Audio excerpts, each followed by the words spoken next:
Sean bienvenidos a otra de nuestras actividades en el marco del 10º aniversario de Vente Venezuela. Esta vez tengo el honor y el orgullo de presentar el coloquio denominado Vente Venezuela, una propuesta política virtuosa con 3 venezolanos, amigos directamente ligados a la filosofía de Vente Venezuela desde el ángulo de nuestros principios. Ellos son Carlos Leáñez, ex coordinador nacional de valores y miembro fundador de nuestro partido; Jesús Ortiz, coordinador de valores del Estado Bolívar; y Perkins Rocha, actual coordinador nacional de promoción de valores, quienes van a conversar básicamente sobre el pasado, el presente y el futuro del partido, pero desde el ángulo de nuestra doctrina, lo que nos mueve, nuestros valores, nuestros principios estatutarios. Y bueno, básicamente presentar también quiénes son. Carlos Leáñez es abogado, consultor y profesor de lenguas y liderazgo en medios corporativos. Jesús Ortiz es ingeniero industrial, asesor en el área de seguridad industrial y consultor en proyectos de ingeniería familiar. Y Perkins Rocha es abogado, especialista en derecho público y derecho procesal, con un doctorado en Derecho. Hecha esta presentación, yo le quiero dar la palabra a Perkins Rocha para esta conversación, que es básicamente lo que haremos entre amigos, y esperando que ustedes, por supuesto, se conecten con cada uno de los mensajes y las ideas que ellos tienen a bien presentarnos. Adelante. Gracias, Claudia. Bueno, me corresponde de alguna forma moderar este coloquio y tengo el honor de compartirlo con estos dos grandes venezolanos, Carlos Leáñez y Jesús Ortiz. Y bueno, la idea un poco es tener algún intercambio de información inicial, que luego podamos hacer algunas conclusiones preliminares antes de cerrar el diálogo y poder dar una visión desde nuestra perspectiva acerca de pues, los valores que hasta ahora han influido en el camino de Vente Venezuela. Carlos me oye. Carlos, estás ahí, ¿verdad? Aquí estoy. Ok. Querido Carlos, una primera inquietud que yo tendría, conociendo tu vinculación a Vente, sería ¿qué te movió como ciudadano a ti, en primer lugar, ingresar a Vente? ¿Qué elementos valorativos, qué movió dentro de tu ser la necesidad de formar parte activa de un partido político como Vente? Bueno, mira, es complicado porque cuando las personas son liberales o tienen cierto talante liberal, no tienden a agruparse, sino más bien tienden a vivir un poco por su cuenta y por su camino, lo cual es también completamente lícito, ¿no? Ahora bien, las luchas en el marco social requieren asociación. Es decir, tú puedes tener ideas extraordinarias, pero tú necesitas vincularte a personas que tengan ideas similares a las tuyas para que esas ideas terminen pesando. Y bueno, por eso es que los liberales, que normalmente son en cierta forma individualistas, terminan por formar partidos, porque de no hacerlo, pues las fuerzas que terminan primando son fuerzas que pueden ser sumamente opresivas de lo principal, que es la libertad individual. Ahora, yo entré a Vente esencialmente, bueno, por la figura de María Corina. Es decir, María Corina era ya una persona de relevancia nacional. Yo hablé con ella y ella me convocó y bueno, yo me sentí muy honrado y además me sentí muy alineado con la atmósfera de valores que yo vi en el partido, ¿no? El partido en ese momento no se había verdaderamente fraguado como tal. Era más bien un grupo de personas de un pensamiento, sí, tendiente hacia ideas liberales, pero que no tenían eso completamente sistematizado y además el partido todavía no tenía estatutos. Entonces, bueno, María Corina me convoca en buena medida para nada más y nada menos que ver el tema de los valores del partido y tratar de objetivarlos y también de generar un marco jurídico, si queremos utilizar la palabra, para el funcionamiento interno del partido, para que éste pueda ser considerado tal en nuestros términos.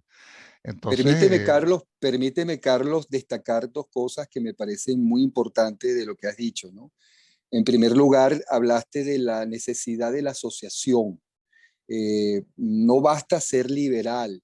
Si quieres trascender de alguna forma, también es necesario comprender la importancia de la asociación, de las ideas, de las doctrinas, para poder trascender de tu espacio individual, ¿no?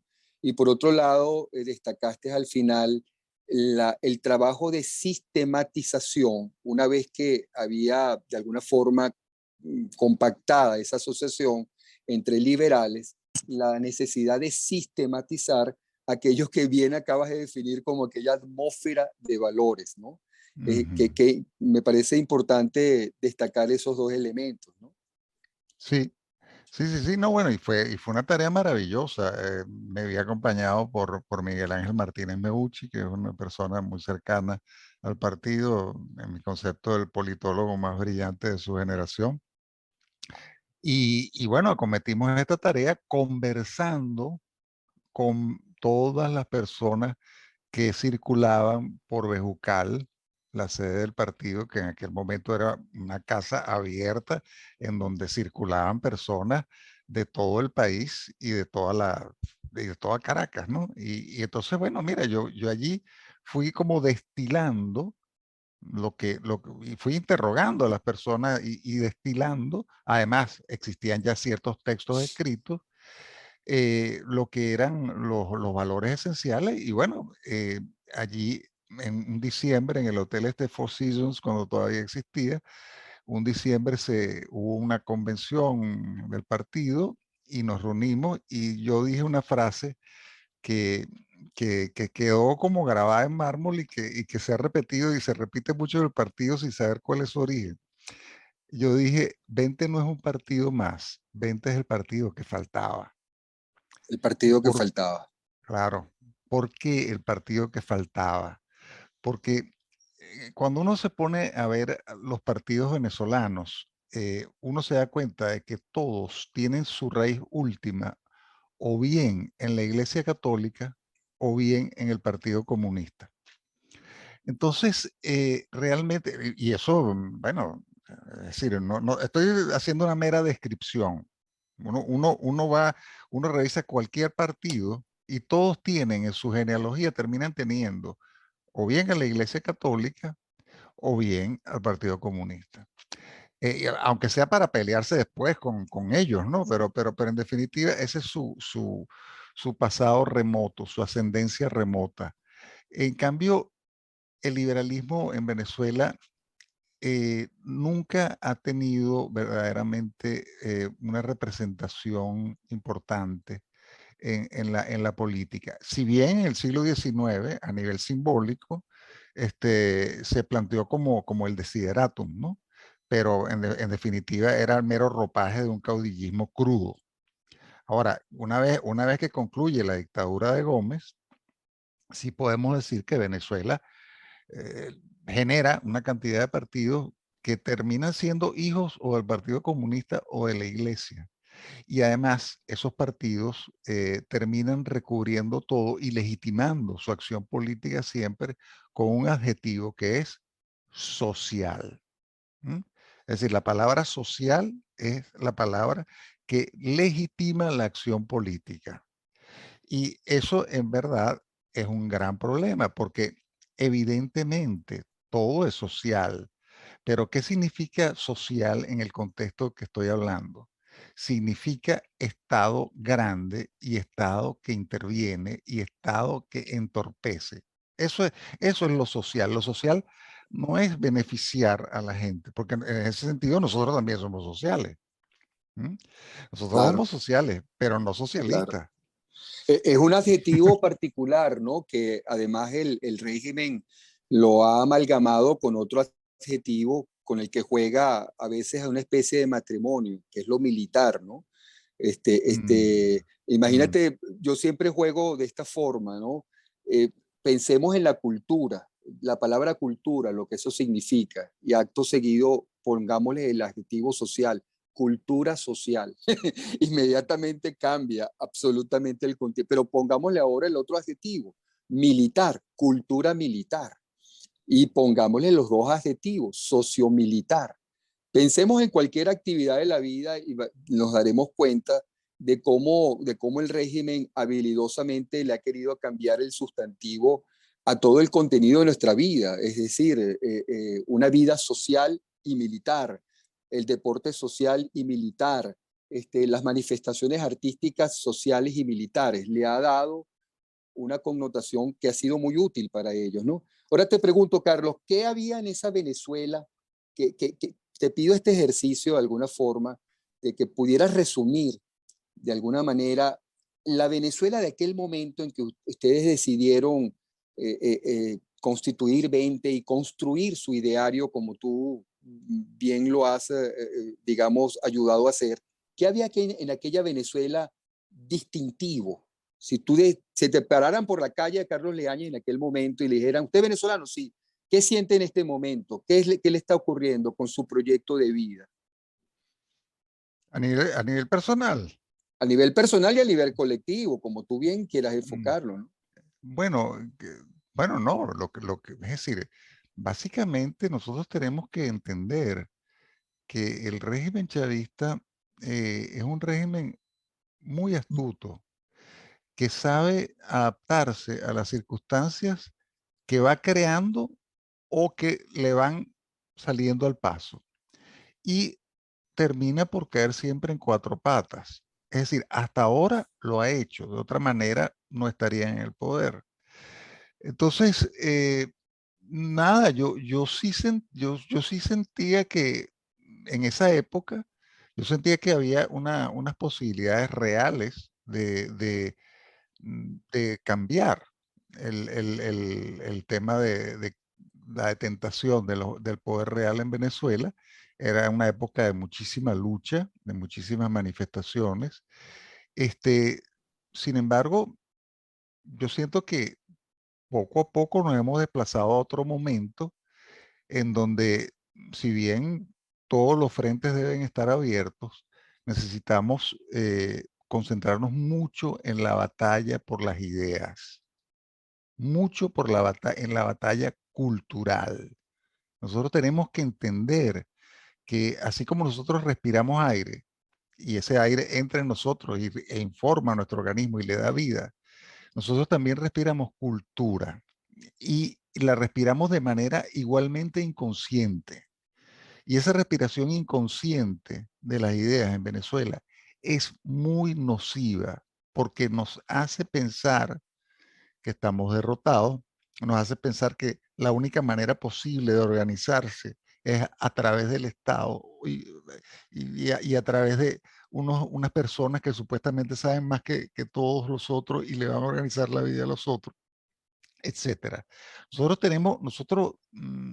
Siento que estamos en una etapa en donde evidentemente el fracaso del régimen es total y que los paliativos que se pretenden y los espejismos que se generan de burbuja, etcétera, no son conducentes a ninguna parte.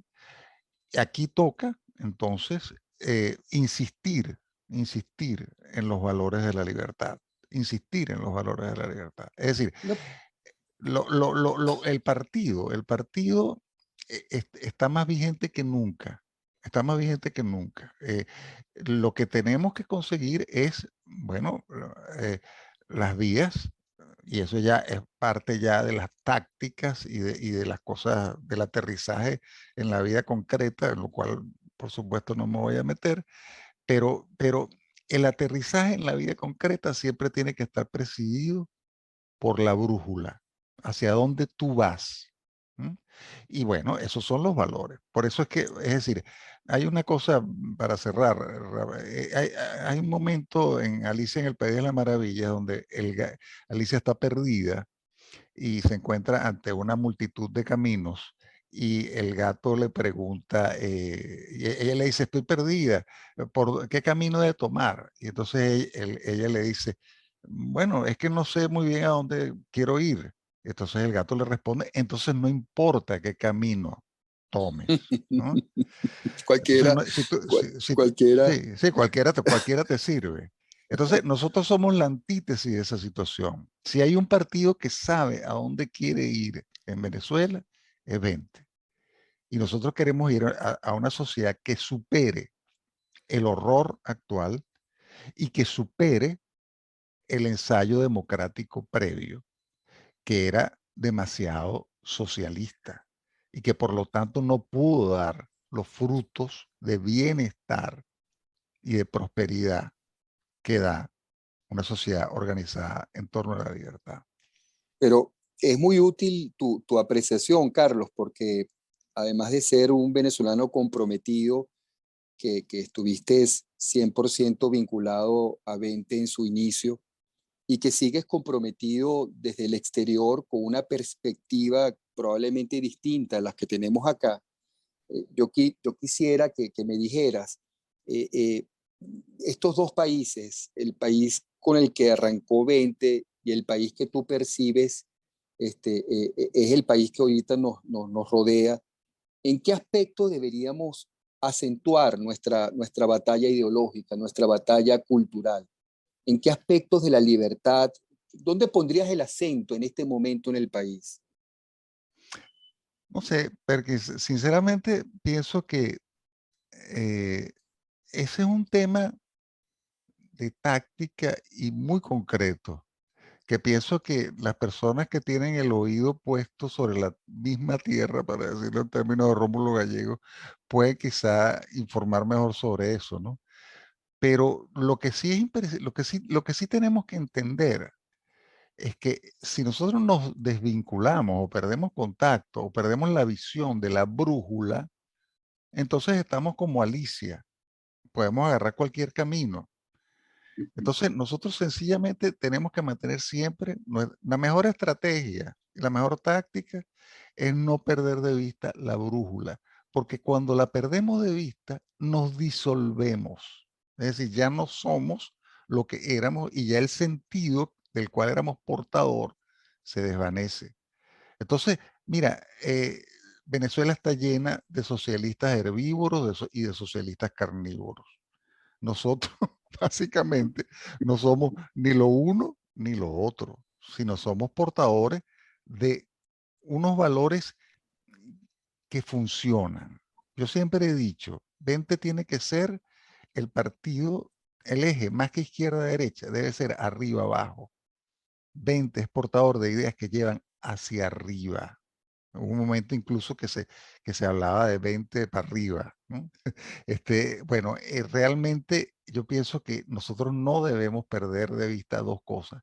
Ideas que funcionan porque lo han hecho así en la historia e ideas por elevadoras de la condición humana. Y eso, cuando nosotros nos ponemos a analizar la historia, siempre está vinculado a la dignidad que lleva en sí la libertad.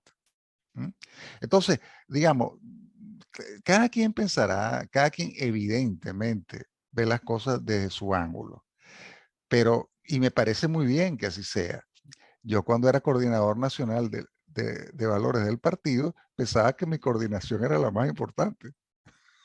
Y todo, claro, Y todavía claro, lo consideras, ¿verdad? claro, claro, porque es la brújula. Es decir, Ujú.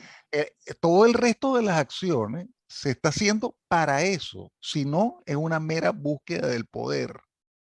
¿Mm? Entonces, cuando tú no estás al servicio de ideas y de valores, estás al servicio del poder, del ejercicio del nudo del poder. Entonces, mira, ser socialista, por favor, estar al servicio de una mera búsqueda de poder, por favor. O sea, yo siento que en 20 hay una búsqueda del servicio y una búsqueda de una transformación político-cultural de Venezuela. Y Sí, nosotros, y nosotros tenemos que estar muy presentes en todos los debates y congregar a toda la inteligencia venezolana para generar la atmósfera intelectual, la atmósfera de ideas que va a ser evidente en nuestros planteamientos. Así como, fíjate que hoy ocurre lo contrario, a la gente, lo socialista le parece lo evidente. educación gratuita, en fin, comienzan a hablar de una cantidad de cosas que tú dices, bueno, ¿y dónde está la posibilidad de asociación privada, de orden espontáneo, de estructurar la vida, no siempre partiendo del Estado? Eso ni se plantea, todo es en torno al Estado, y de lo que se trata es de tomar el Estado y capturarlo. Y a Y partir se de ahí, desplaza al ciudadano, o sea, el Estado por encima del ciudadano y no el Estado al servicio del ciudadano. Una máxima sencilla que la absolutamente, hemos olvidado. absolutamente, absolutamente. Sí, sí, sí, Carlos, exactamente. te invito a que oigamos a Jesús Ortiz. Incluso puedes participar en el diálogo que vamos a tener con él. Y luego al final te voy a pedir unas últimas reflexiones antes de cerrar el capítulo, ¿ok? Claro que sí. Jesús, Jesús, Sí, ¿estás dime, ahí? vamos por acá. Bueno, Jesús, tu experiencia es muy importante porque tú estás en el presente de alguna forma, ¿no? Y el presente, digamos, un partido como 20, que además políticamente ha dicho que es federal estatutariamente, bueno, tu visión desde la provincia, de un estado tan pujante y tan, digamos, tan particular como el estado Bolívar, pues bueno, es muy importante oírla, ¿no? ¿Cómo has concebido el problema ético del ejercicio de la política y la ciudadanía en Bolívar y cuáles han sido los valores que te permiten a ti decir de alguna forma que 20 es un proyecto ético también federal y que también tiene vida o pudiera tener vida en las provincias? Sí, bueno, muchas gracias por la invitación que me han dado. Y bueno, yo quiero añadir, antes de responder la pregunta, a, sobre la intervención que ha hecho el profesor Carlos Leáñez, es sobre, vamos a decir, yo empiezo en 20, voy a irme un poquito atrás, yo empiezo en 20 cuando María Corina Machado dice capitalismo popular. Me anima esa palabra, ah, pero voy a ir un poco más atrás.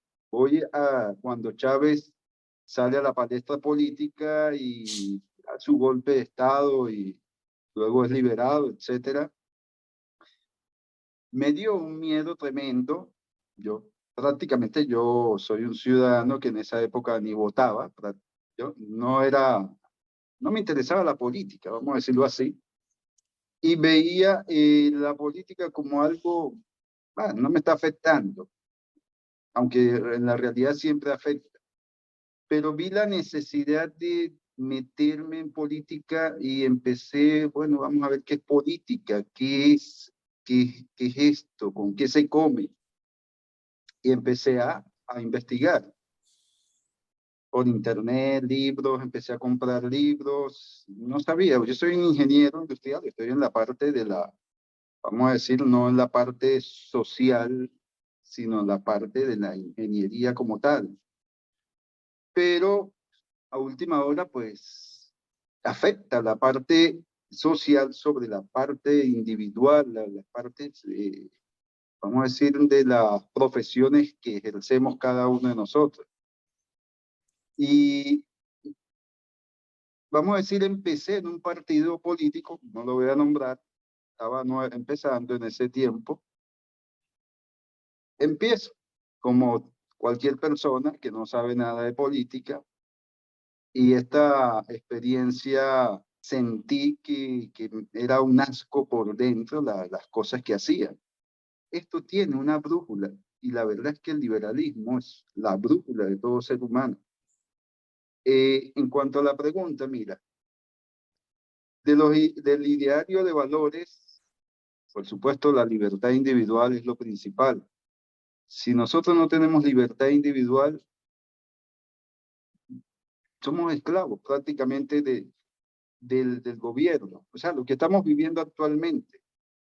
Eh, Vamos a hablar desde todo el espectro de la libertad, 100% de libertad, anarcocapitalismo, 0% de libertad, comunismo. Ok, no pretendemos el 100%, pero por lo menos que lleguemos a un 70, un 80%. es una meta bien grande y fructífera porque ya va a hacer que el país de verdad se desarrolle como tal. Ese es, yo creo que ese del ideario de valores, la libertad individual, la dignidad humana. Por supuesto, la libertad es con responsabilidad, si no es libertinaje.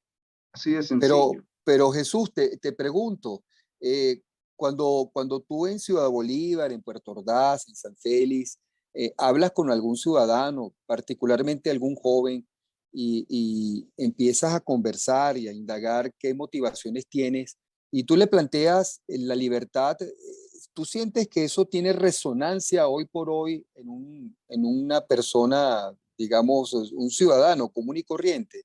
¿Él sabe entender la importancia de esto o está más preocupado de otros asuntos con los cuales probablemente no necesariamente se asocia la libertad de sobrevivir, no sé? ¿Tú sientes que todavía tiene resonancia ese planteamiento?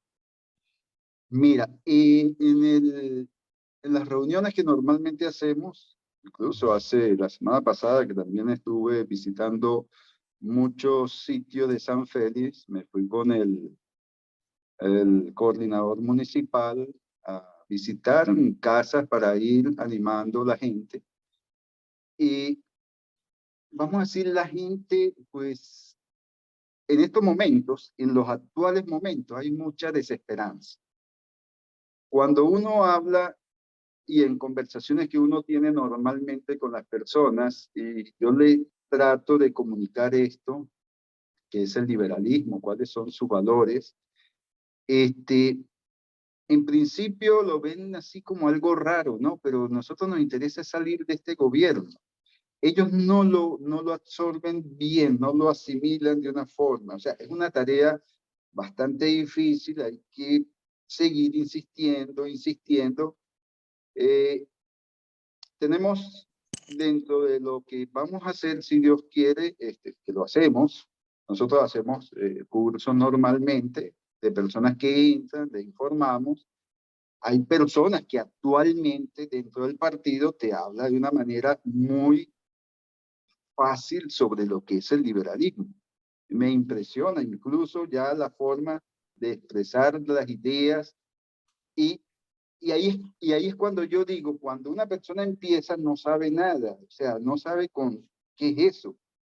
Al empezar a darse a conocer y empezar a conocer el partido, su ideario y para dónde vamos, pues ya ven las cosas de otra forma y se compenetran totalmente que su fluidez comunicacional con los demás. Oye, es fantástica. O sea, yo me siento agradado cuando escucho personas ya dentro del partido que lo dicen, que lo expresan, que dicen esas ideas. Oye, estoy haciendo mi tarea como tiene que ser. Gracias a De Dios. alguna forma, probablemente entonces entiendan que la falta de libertad quizás sea la causa de todos sus males, ¿no? Por supuesto, es que esa es la causa real. Vamos a decir la verdad la tenemos nosotros. No es verdad absoluta, por supuesto. Pero esas son, vamos a decir, éticamente, que hablando de metafísica, hablando de epistemología, hablando de ética y hablando de política, vamos a decir los 4 factores de la filosofía.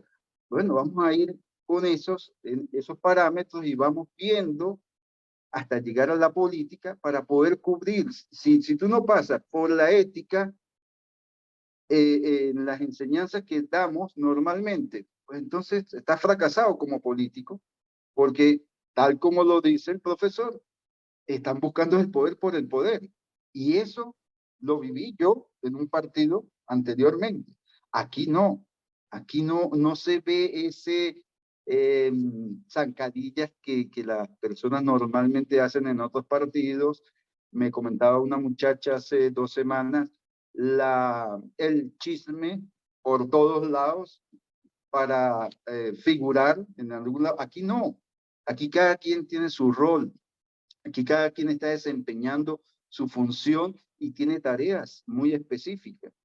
¿Y qué aspectos sientes tú distinguen a un afiliado de 20 de otros integrantes de partidos o de otros militantes de partidos? ¿Qué es lo distintivo, por lo menos en tu contexto regional?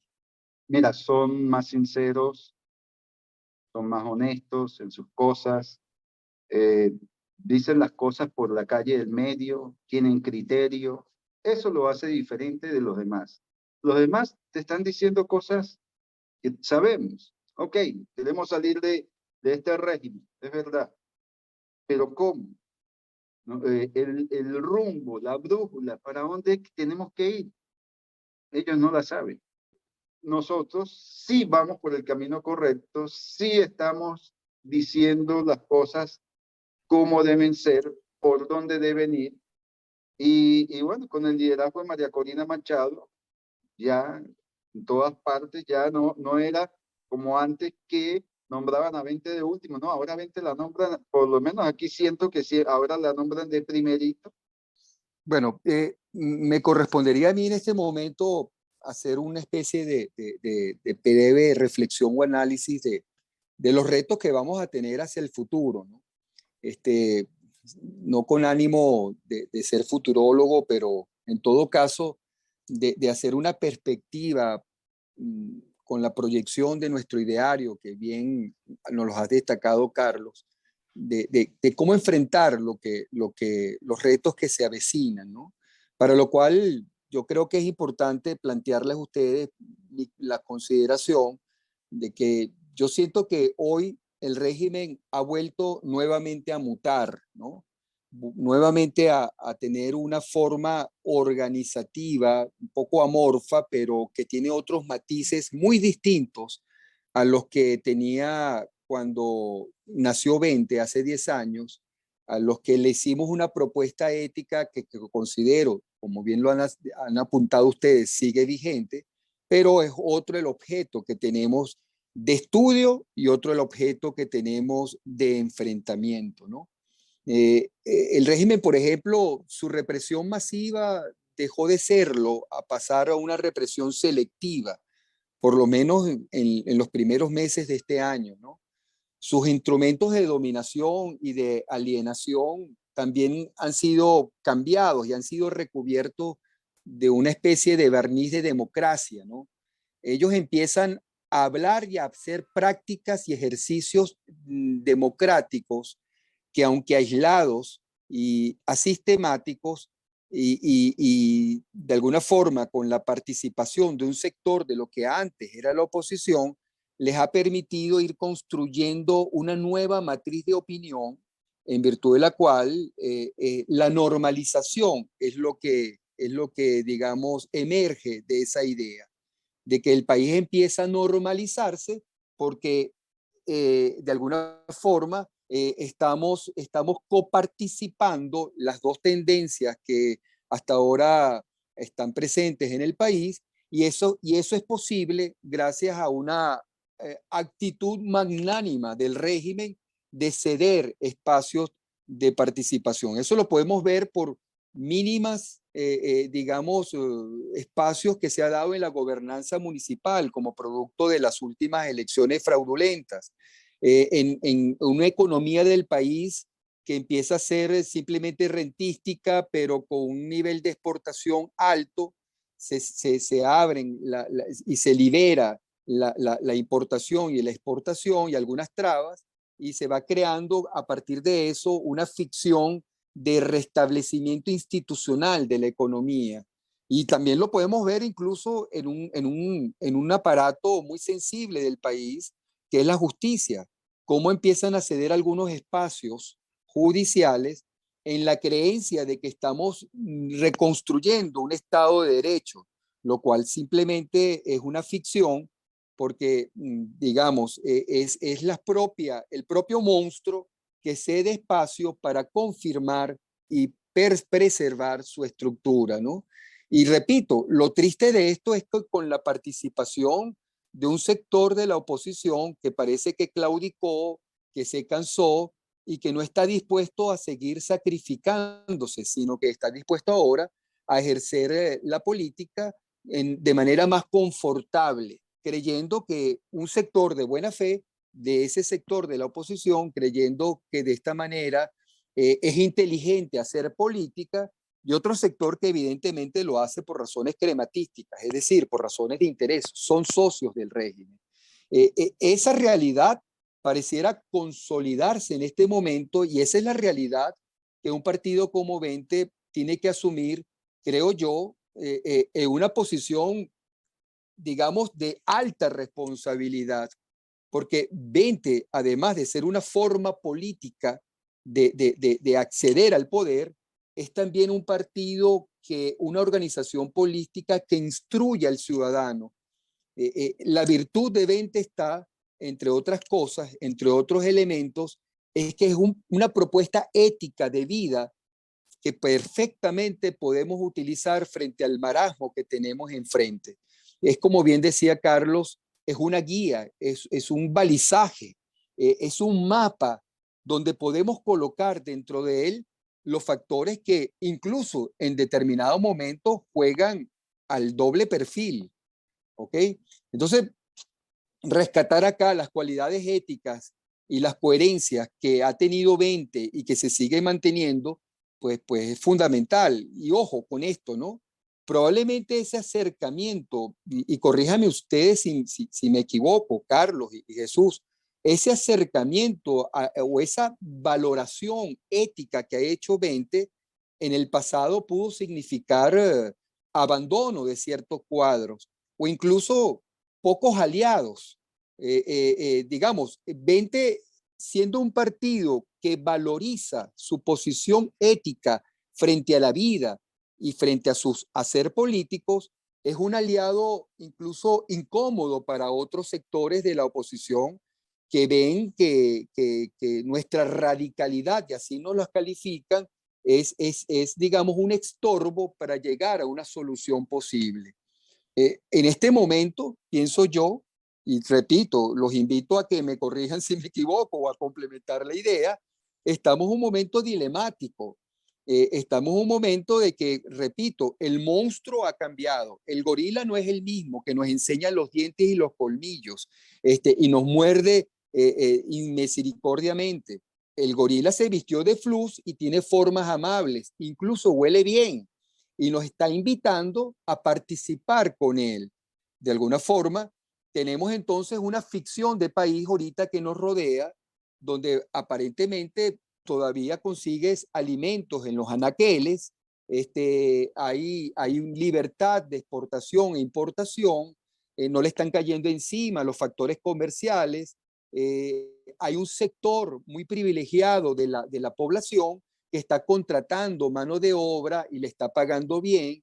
Es decir, tenemos un país que están construyendo a nuestra vista frente a nosotros con un modelo machucado de bienestar social. Aquella, digamos, propuesta europea del estado de bienestar a la manera caribeña, a la manera socialista, y hay que decirlo, a la manera criminal, está siendo utilizada para vendernos que es posible convivir con este régimen y que lo que tenemos que hacer es entendernos. Esto a los afiliados de 20 nos debe mover profundamente porque tenemos que hacer uso quizás de lo más importante, y creo yo lo más importante, soy como Carlos, creo yo que los valores es lo más fundamental del partido en este momento, de nuestros valores para saber interpretar esta radiografía, esta caricatura de Estado que nos está presentando el régimen, cómo desentornillarlo y cómo llevarlo a la conducción de lo que queremos en definitiva, la madre de todos nuestros problemas, recuperar la libertad.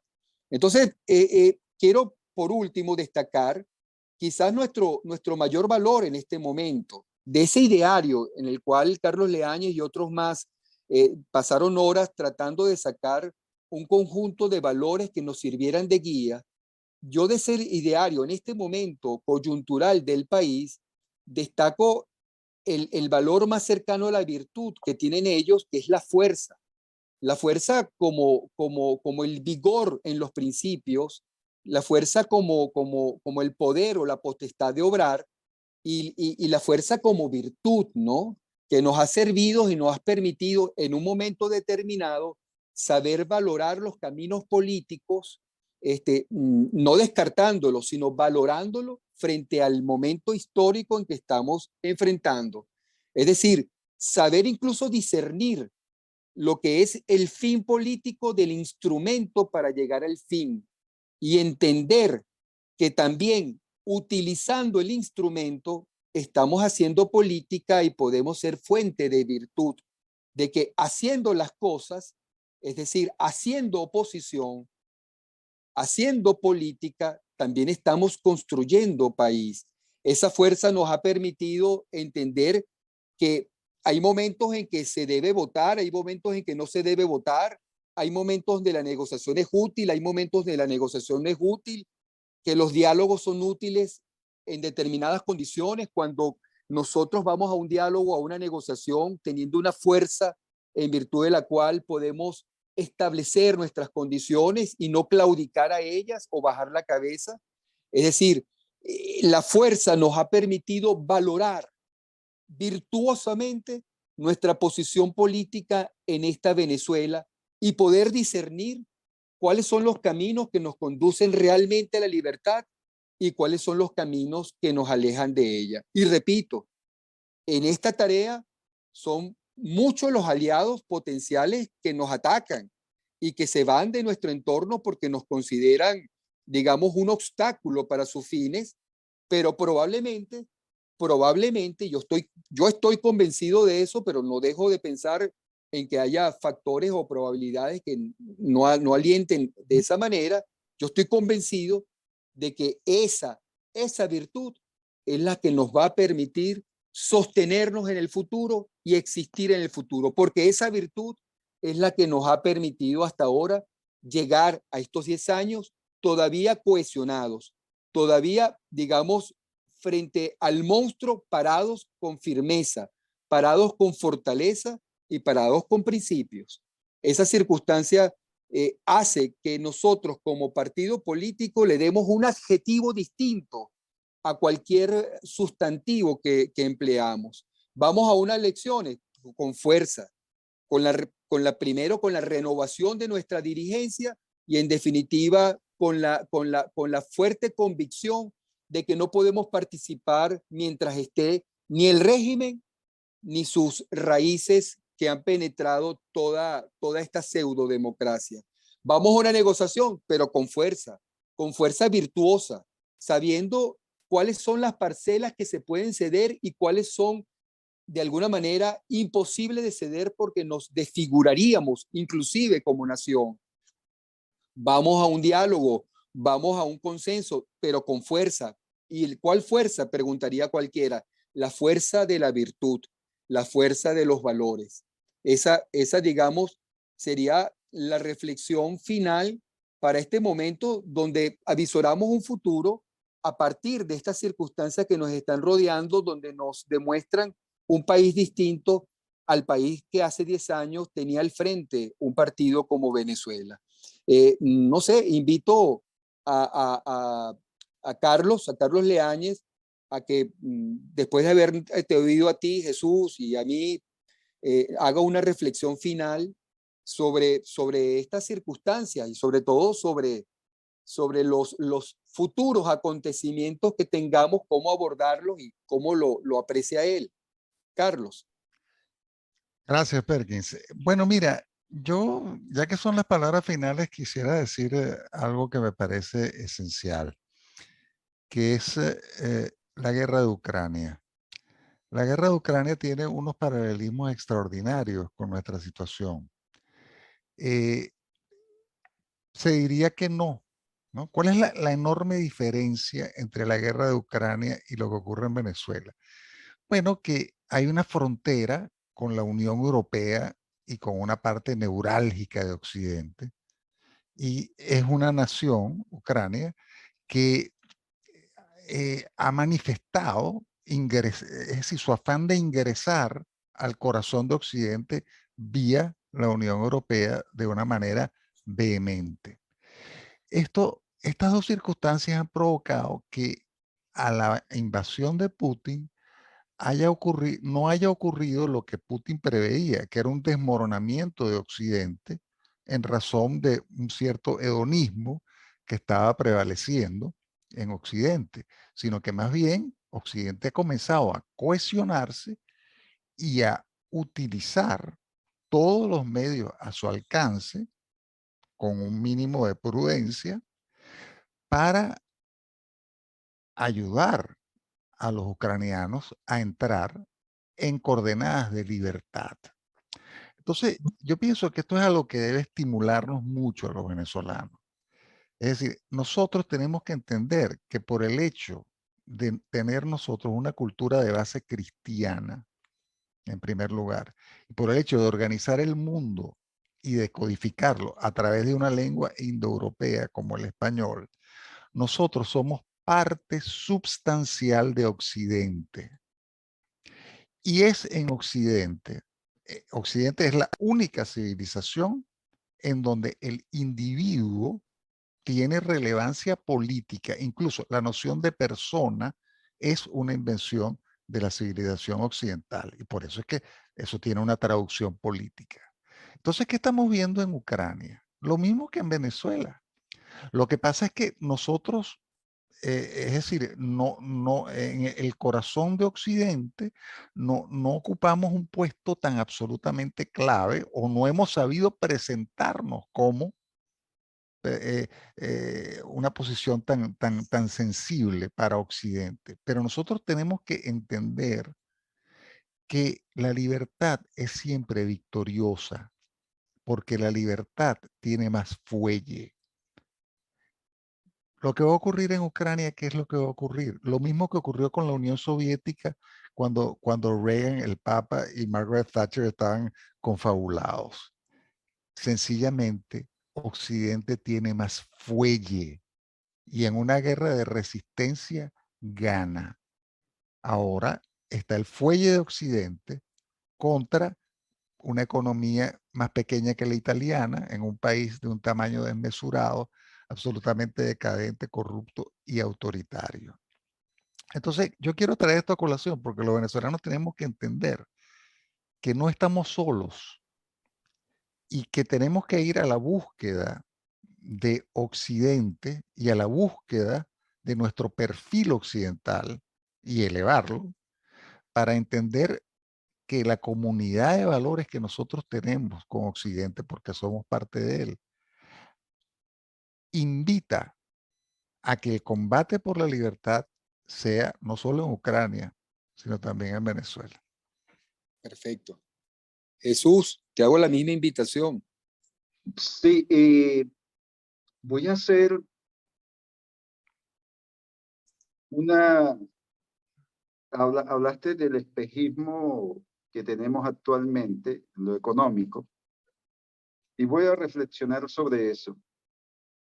Y la Venezuela esta economía es un espejismo, o sea, todas esas cantidades de bodegones que han estado instalando en Venezuela es sencillamente dinero del mismo régimen, lavándolo aquí mismo porque no lo pueden sacar afuera. O sea, está circulando el mismo dinero. ¿Cuánto fue cuál es la carencia que tenemos actualmente en masa monetaria, y llámese en dólares? Yo creo que estamos apenas con el 20% de la masa monetaria que teníamos en el año 1999. Esa es la masa monetaria que se está manejando dentro del país. Ellos están sencillamente soltando los reales aquí para que medio se vea un espejismo. Pero mientras no haya las condiciones normales, exportación, importación como debe ser, o sea, que vengan capitales de inversión real, no solamente en comercio, sino en la industria pesada como tal, esto no va a haber crecimiento. El crecimiento se da por aumento del PIB. No tenemos crecimiento. A lo mejor se va a dar este año, a lo mejor un pequeño crecimiento, pero no va a ser una realidad. Ellos van a mantener su misma forma de manejar las cosas. A ellos no les interesa qué significa productividad, a ellos no les interesa saber qué es tasa de retorno, a ellos no les interesa nada de esos conceptos. Ellos lo que les interesa es el poder. Por lo tanto, es un fracaso total. A menos que lo hagan como realmente lo hizo China con Deng Xiaoping. Creo que las palabras de él fueron: no importa que el gato, el color que tenga el gato, lo importante es que case ratones. O sea, ellos tienen los dos, abrieron las puertas totalmente al mundo occidental. El mundo, las empresas llevaron para allá, se montaron allá, mano de obra muy barata, y China empezó a crecer un 10%, un 12% anual, y eso hizo que China sea actualmente pues una potencia económica, la segunda potencia económica a nivel mundial. Venezuela no. Venezuela no tiene eso. Gracias a esas sanciones, pues no creo que vaya a ocurrir ese fenómeno que ocurrió, ese fenómeno económico que ocurrió allá en China. Porque aquí lo que están es el dinero lavado corriendo para arriba y para abajo. Tú vas, en todos estos días que estuvimos en Upata, las expresiones de la gente allí, su discurso es: aquí las cosas están feas, en el sentido de que la gente, ahí se ve comida en la calle, pero no hay dinero para comprar. La gente sigue igual, sin dinero para comprar. Los poquitos que tienen, ok, o sea, lo que ellos llaman la igualdad no se está dando. Lo que está haciendo es, los que tienen, que son ellos, están aquí arriba. Es un grupito nada más. Es un pequeño porcentaje de la población entre enchufados y gobierno. Mientras que la población en general está empobrecida totalmente. Eso y la brecha cada vez es más grande. No hay esa posibilidad. Eso es un espejismo. O sea, estamos igual o peor que antes. Así es. Bueno, para culminar, yo debiera decir que evidentemente estamos presenciando la implantación de un estado que pretenden ellos sea de bienestar, cuando por debajo sabemos que están construyendo un estado socialista y comunal que en algún momento está socavando las estructuras, las pocas estructuras que quedan, y dará la cara finalmente, eh, vendiéndonos una ficción de bienestar para algunos pocos, que mientras no haya institucionalidad, pues no hay garantía de permanencia. O sea, de nada vale que te dejen explotar un bodegón si mañana viene alguno de ellos y se antoja de tu bodegón y te lo quita y tú no tienes ningún tribunal donde ir a reclamar. Ese es el modelo socialista de bienestar criminal que ellos quieren imponernos. Frente a eso, no queda sino seguir luchando por un estado de dignidad, la dignidad contra ese falso bienestar. Y la dignidad no es otra cosa que asumirlo con fuerza, que asumirlo con valentía y que asumir, digamos, sin debilidades conceptuales, el modelo político que nosotros queremos para Venezuela, que es un modelo político liberal que cree en la libertad, en la individualidad, en la propiedad privada y por encima de todo en la vida. Eh, quiero terminar con algo que ha sido muy emblemático dentro de 20 Venezuela y que forma parte de lo que en algún momento se llamó su credo. Y en ese credo muchos trabajaron, pero algunos directamente, como Carlos Leáñez, lo manejaba en los campos de libertad. Creo que aquí está condensado todo lo que hemos hablado y mucho más, pero es bueno recordarlo. Y con este credo creo que podemos darle punto final a nuestro breve y fructífero coloquio. El credo dice: nací para ser libre, para ser más, para triunfar. Nací para saber cada día más cosas, para valerme por mí mismo. Nací para ser respetado, para crecer sano. Nací para que mis ideas puedan volverse bienestar y tener mis cosas para mis proyectos. Nací para poder expresarme con libertad. Nací para seguir reglas claras, sensatas, reglas para todos. Quiero ir al encuentro de mi destino y quiero que ese destino sea Venezuela. Quiero construir una fuerza que lo haga posible, una fuerza de ciudadanos libres, una fuerza que nos empuje a todos hacia arriba, una fuerza generadora de orgullo y bienestar. Y esa fuerza es aquí, esa fuerza es ahora, es conmigo, es con 20. Bueno, muchas gracias, amigos. Y invito a los que nos oyen a que busquen el programa en el sitio de 20 Venezuela en YouTube, donde va a ser guindado. Muchas gracias, Carlos. Muchas gracias, Jesús. Saludos. Bueno, de nada. Cuídense. Saludos.